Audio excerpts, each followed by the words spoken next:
The walls of Port Charles are always whispering secrets, but this time, the whispers are deafening. Nina Reeves and Dr. Liesl Albrecht have made an unholy alliance, one that's destined to change everything. After months of manipulation, backroom deals, and heart-wrenching betrayals, the women have decided that Drew Cain's time is up. Their final collaboration, deceptive, methodical, and brutally calculated, ends in a stunning arrest that rocks the Quartermain family, the Corinthos Empire, and the lives of everyone Drew thought he could trust. Buckle up. It's over, Drew. Nina Reeves sat alone in her newly redesigned Crimson office, eyes fixed on a single photo: Willow, Wiley, and Amelia. She clutched the frame like a lifeline, her painted fingernails digging into the wood. Everything she'd done, every sacrifice, every secret, had been to protect her daughter and her grandchildren. But Drew had gone too far. He had used Willow's kindness, Michael's confusion, and even Carly's loyalty to reshape the battlefield in his favor. And now he wanted full custody of Wiley. Drew Cain had changed. Once the moral compass of Port Charles, the Navy SEAL turned corporate shark had become power-hungry, hardened by years of betrayal and backdoor politics. Nina had watched the transformation, and it terrified her. He was weaponizing Wiley. He was trying to push Michael out, and Nina feared Willow would be next. That's when she picked up her phone and texted one name. "Nina, we need to finish what we started. It's time. Liesl, let's crush him." Dr. Liesl Albrecht had retreated into semi-seclusion since returning from captivity. Everyone assumed she was focusing on healing after Victor's deadly schemes. What they didn't know was that Liesl had been carefully tracking the power dynamics in Port Charles. She had little patience for injustice, especially when it came to family. Nina's plea rekindled a pact they'd once made in secret to protect Willow at any cost. Over tea and bitter memories in Liesl's penthouse, the plan took shape. Drew had recently taken control of Yelkew's offshore holdings in Berlin. Liesl, a woman with deep European connections and more than a few cyber tricks up her sleeve, could access those financials undetected. He moved Quartermain money through a series of ghost accounts, Liesl revealed, eyes glittering. It reeks of tax evasion and campaign finance violations. Nina's breath hitched. "You can prove it?" Liesl smirked. "Not only can I prove it, I can make the SEC listen." Drew was flying high. With Ned recovering from his Eddie Main persona and Valentine stepping back from Yelkew affairs, he had taken near-total control of the company. Michael was still grieving the fall of Aurora Media and distracted by family tension. It gave Drew the perfect opportunity to consolidate power. He was confident. Too confident.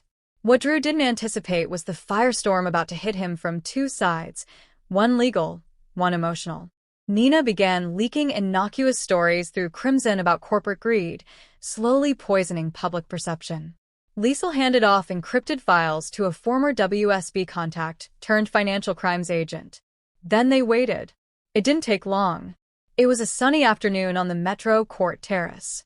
Drew was sipping bourbon with Carly, discussing a weekend getaway, when the silence was broken by sirens. A team of federal agents surrounded the rooftop. "Drew Cain, you're under arrest for securities fraud, international tax evasion, and conspiracy to commit wire fraud." Gasps erupted. Carly screamed. "What?" "There must be a mistake," she shouted, grabbing Drew's arm. Drew remained calm, stone-faced, as the cuffs clicked around his wrists. "Call Diane," he muttered. As they dragged him out in front of a stunned crowd, Nina watched from the lower balcony of Crimson. Liesl stood beside her, holding a teacup like a victory chalice. "It's done," Nina whispered. "No," Liesl replied. "Now the fun begins." Carly wasted no time. Within hours of Drew's arrest, she stormed into Crimson like a hurricane. "You smug, conniving witch," she screamed at Nina. "You did this." Nina didn't flinch. "I protected Willow." "You destroyed Drew." Carly was shaking. "What kind of mother are you?" Nina stepped forward. "The kind who doesn't let her daughter's children be pawns in a war between egos." Drew was trying to push Michael out. "You know it." "Lies," Carly spat. "You don't care about Willow. This was about you, your revenge, your ego." Liesl appeared from the hallway. I suggest you leave before I press charges for trespassing and assault. Carly turned, hate burning in her eyes. This isn't over. Liesl smirked. No, dear. It is. For Drew. Michael was blindsided. He had trusted Drew, admired him, considered him family. But the evidence was damning, and it left him questioning everything. Willow, for her part, was heartbroken. She couldn't process the betrayal. He was planning to use Wiley to take control of everything, Nina gently told her. He wanted to isolate you. Willow didn't want to believe it. But then Liesl presented documents, emails, bank transfers, sealed deals with foreign donors linked to Drew's political aspirations. Willow broke down. I don't know who to trust anymore, she wept. Trust the truth, Liesl said softly. Trust the people who love you, Nina added.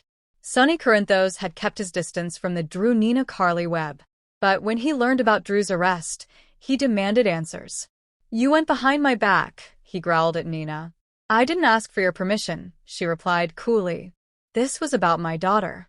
Sonny saw the bigger picture. Drew had made enemies in Washington. His ambition was dangerous, not just to Nina, but to the Corinthos empire. Reluctantly, Sonny offered protection. To Liesl, to Nina, and to Willow.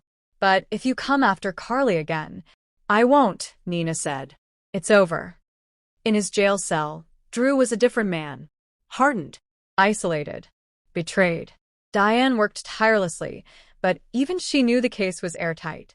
Liesl's intel had been delivered anonymously, but the files were unforgeable.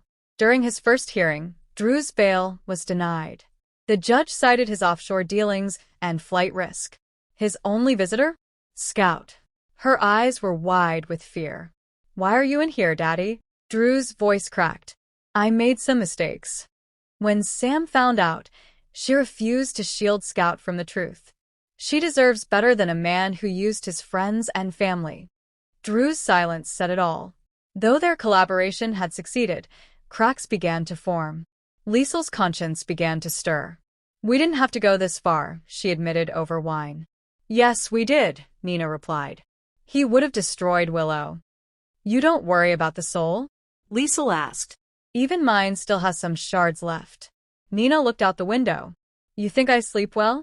You think this didn't tear me apart? You look like you're sleeping just fine. Nina turned to her aunt. Don't mistake peace for numbness. They both sat in silence, knowing there was no going back. The town was divided. Monica was crushed. He was the son I thought would never fall. Brooklyn said nothing, but deleted every photo she had of Drew. Olivia was livid and convinced it was a setup. They framed him, just like they tried to frame Ned. Alexis offered an editorial in The Invader, cautioning readers. Sometimes, justice doesn't feel like justice. But silence in the face of power is complicity. Even Valentine offered a drink to Nina, raising his glass. To messy endings and cleaner beginnings. With Drew in jail, Yelku's boardroom exploded in chaos. Ned returned to stabilize things, pushing for a more transparent leadership model. Michael took temporary leave from Aurora and focused on family. Carly retreated to Jacksonville for a while, needing time to grieve the man she once loved and the role she unknowingly played in his undoing. Scout was enrolled in therapy. Sam refused to let history repeat itself. And Willow? She slowly, hesitantly, rebuilt trust with her mother. You didn't do it for you, she whispered one night. You really did it for us. Nina smiled through tears. I always would. 3 months later, Drew sat in court. The prosecution presented its final evidence. Clean, brutal, undeniable. But then something unexpected happened. The judge offered a deal: turn over any co-conspirators or shadow financiers and receive a reduced sentence. Drew paused. He could speak names that would burn down more than just his career. But instead, he said, I accept full responsibility. I was wrong. I lost my way. A collective gasp swept the courtroom. He was sentenced to 10 years, eligible for parole in 5. Outside, reporters swarmed. Inside, Liesl watched on a courtroom monitor. She turned to Nina. It's over. Nina nodded. For now. Nina and Liesl changed the course of Port Charles history. They didn't just defeat Drew, they redefined the rules of power. Was it justice? Was it vengeance? Or was it both? Either way, the message was clear. And in the shadows of their final collaboration, Port Charles would never be the same again.